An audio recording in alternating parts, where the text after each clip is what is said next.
সমমৰ্যাদা প্ৰদান কৰে, শিক্ষকেৰ সমমৰ্যাদা প্ৰদান কৰে, শিক্ষকেৰ সমমৰ্যাদা প্ৰদান কৰে,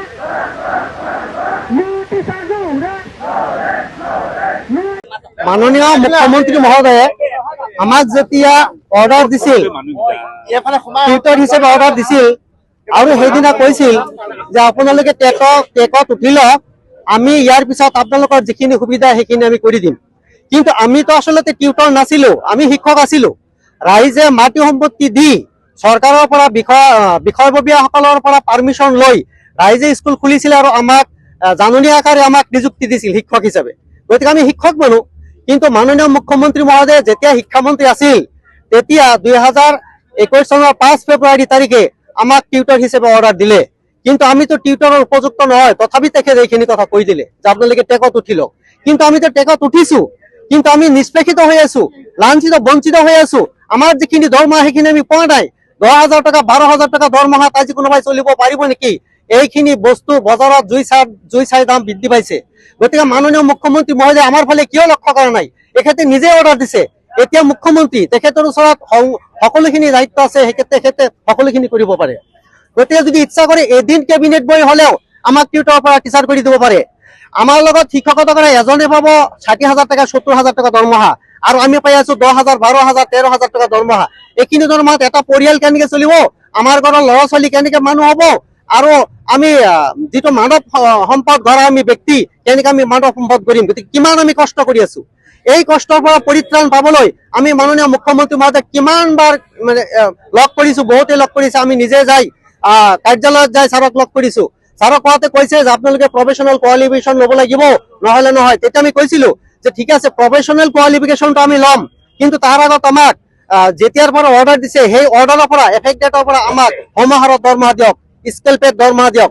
তেতিয়া তেখেতে কৈছিল যে নহয়, আমি স্কেল পেড দৰমহা দিওঁ বা সমাহাৰত দৰমহা দিওঁ, কিন্তু মই এফেক্ট ডেটৰ পৰা দিব নোৱাৰিম, মই য'ৰ পৰা দিম তাৰ পৰাই ল'ব লাগিব। এইটো 2-2.5 মাহ হৈ গ'ল কথাটো, কিন্তু এতিয়ালৈকে ছাৰে আমাক কোনো ধৰণৰ দৰমহাৰ কি বঢ়াইছে কি নকৰিছে আমাক কোনো ধৰণৰ অৰ্ডাৰো দিয়া নাই। আমি অফিচিয়েলি কৰি আছো, কোনো অৰ্ডাৰ আমি পোৱা নাই, কোনো মিডিয়াতো পোৱা নাই, ছাৰেও এতিয়ালৈকে কোৱা নাই, কেবিনেটত কোনো সিদ্ধান্ত হোৱা নাই। অথচ কেবিনেটত বহুত কিবা কিবি মানে হয়তো ধৰণ বিভিন্ন ধৰণৰ সিদ্ধান্ত লৈ আছে, আঁচনি লৈ আছে, বহুত টকা ধৰি আছে।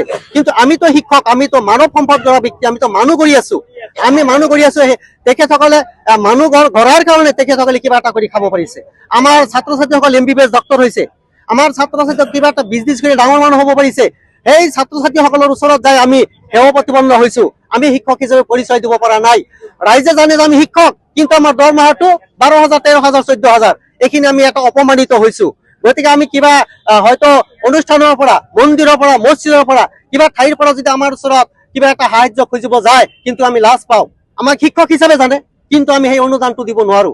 গতিকে খুব এটা পৰিতাপৰ বিষয়, খুব এটা আমি দুখ পাইছো। মাননীয় মুখ্যমন্ত্ৰী মহোদয়ে ইচ্ছা কৰিলে আমাক এদিনত কেবিনেট মাতি হলেও আমাক টিউটৰৰ পৰা টিচাৰ কৰিব লাগে, টিচাৰ কৰিব পাৰে। গতিকে আমাৰ এটা অনুৰোধ, আমি সদৌ অসম সন্মিলিত টিউটৰ মঞ্চ আমি 3টা সংগঠন মিলি গঠিত হৈছো। গতিকে আজি আমি দিছপুৰ চলা কাৰ্যসূচী লৈছো। ইয়াৰ পৰা আমি দিছপুৰ চলা কাৰ্যসূচীত যাম। যেতিয়ালৈকে মাননীয় মুখ্যমন্ত্ৰী মহোদয় আমাৰ ওচৰত নাহে, আমাক কথা নিদিয়ে, তেতিয়ালৈকে আমি দিছপুৰ চলা কাৰ্যসূচী আমি যাই থাকিম, আমি গৈ থাকিম। আচল কথা। ধন্যবাদ। আজি আমাৰ এই কাৰ্যসূচীত উপস্থিত থকা সন্মানীয় শিক্ষাগুৰুসকল আৰু লগতে আমাৰ বিষয়খিনি জাগ্ৰত কৰিবৰ কাৰণে, জনসাধাৰণৰ মাজলৈ লৈ আহিবৰ কাৰণে আমাক সহায় কৰা প্ৰিণ্ট মিডিয়া বন্ধুসকল, আমি আপোনালোকক বিভিন্ন সময়ত আপোনালোকৰ সহায় সহযোগিতা পাই আহিছো। তাৰ কাৰণে আমি পোনপ্ৰথমে আপোনালোকক আমি ধন্যবাদ জ্ঞাপন কৰিছো। আপোনালোকে জানিছে যে আমাৰ মুখ্য দাবী এটাই, আমাক টিউটৰসকলক টিচাৰৰ মৰ্যাদা দিব লাগে। যে 2021 চনৰ 5 ফেব্ৰুৱাৰী তাৰিখে মাননীয় শিক্ষামন্ত্ৰী, বৰ্তমানৰ মুখ্যমন্ত্ৰী ডাঙৰীয়াই বৃহৎ মেলা পাতি আমাক নিযুক্তি প্ৰদান কৰিছিল। সেই নিযুক্তি প্ৰদান কৰাৰ সময়ত তেখেতৰ যি প্ৰতিশ্ৰুতি, সেই প্ৰতিশ্ৰুতি কিন্তু তেখেতে কোনো ধৰণে পালন নকৰিলে। তেখেতে আমাক এপইণ্টমেণ্ট দিওঁতে আমি তেতিয়াই ল'বলৈ অমান্তি স্বীকাৰ কৰিছিলো। আমি তাতে বৃহৎ কাৰ্যসূচী আন্দোলন কৰিব, হুলস্থুল কৰিবৰ কাৰণে আমি ব্যৱস্থা গ্ৰহণ কৰিছিলো। কিন্তু বিভাগে আমাক কৈছিল যে আপোনালোকে এতিয়া হুলস্থুল নকৰিব, আপোনালোকৰ সমস্যাসমূহ সমাধান হ'ব। এই বুলি কৈ মুখ্যমন্ত্ৰী ডাঙৰীয়াও, অৰ্থাৎ সেই সময়ত শিক্ষামন্ত্ৰী ডাঙৰীয়াই আমাক কৈছিল যে আপোনালোকে এটা টেকৰ ভিতৰত সোমাই লওক, এই ট্ৰেকৰ ভিতৰত সোমোৱাই লোৱাৰ পিছত আপোনালোকক এটা পৰ্টেল খুলি দিয়া হ'ব। সেই পৰ্টেলত আপোনালোকৰ নামসমূহ অন্তৰ্ভুক্ত কৰিব আৰু তাৰ লগে লগে আপোনালোক টিচাৰ হ'ব। এই আশা বান্ধি লৈ আমি সকলোৱে সেই এপইণ্টমেণ্ট লেটাৰখনকে লৈ পেলাই ঘৰলৈ আমি গুচি গৈছিলো।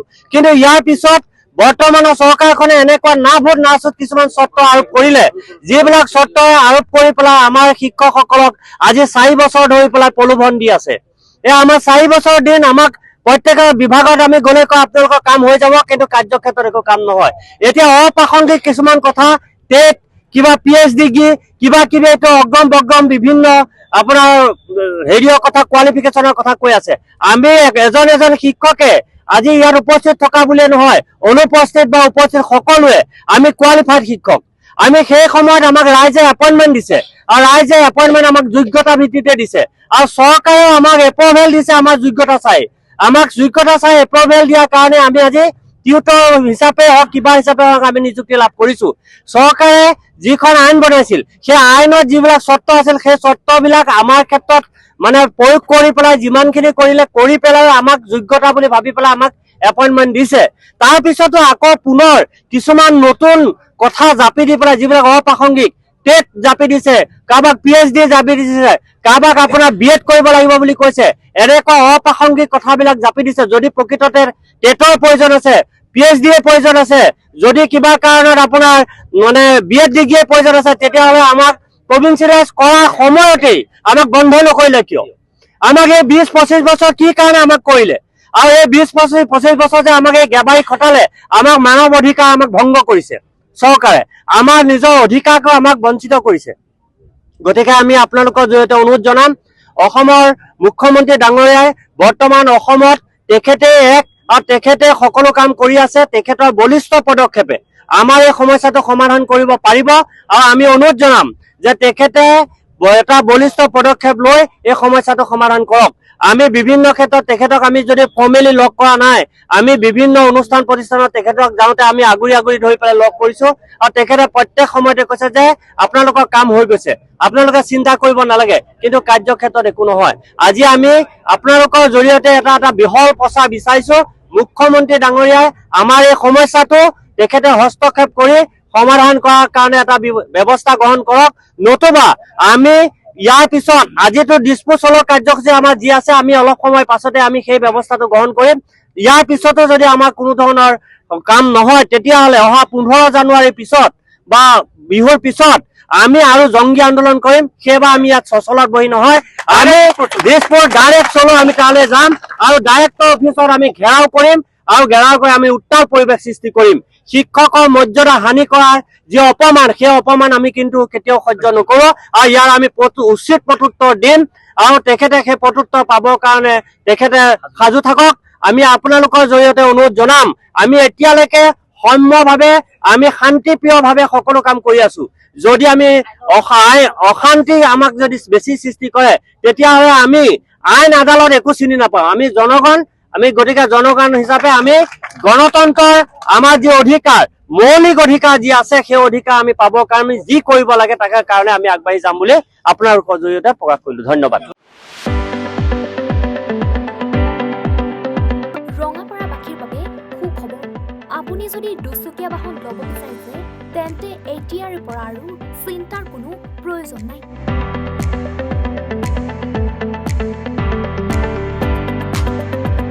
আপুনিও আহিব পাৰে DBP এছ'চিয়েটৰ বাজাজ টু হুইলাৰ ডিলাৰ।